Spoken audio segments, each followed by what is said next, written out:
Kapag laom higala, pahimangno alang sa matag asawa ug bana mga pamilya.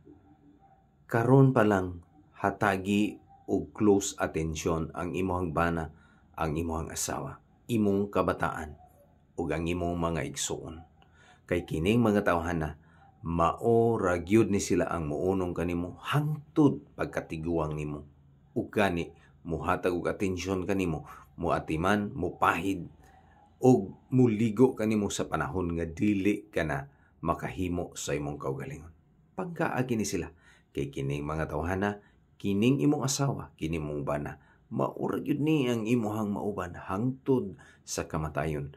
Kanay mo mga higala, kanay mo mga uban pa dihang gihatagag atensyon karon nga halos na lang ibubo nimo tanan nimong panahon.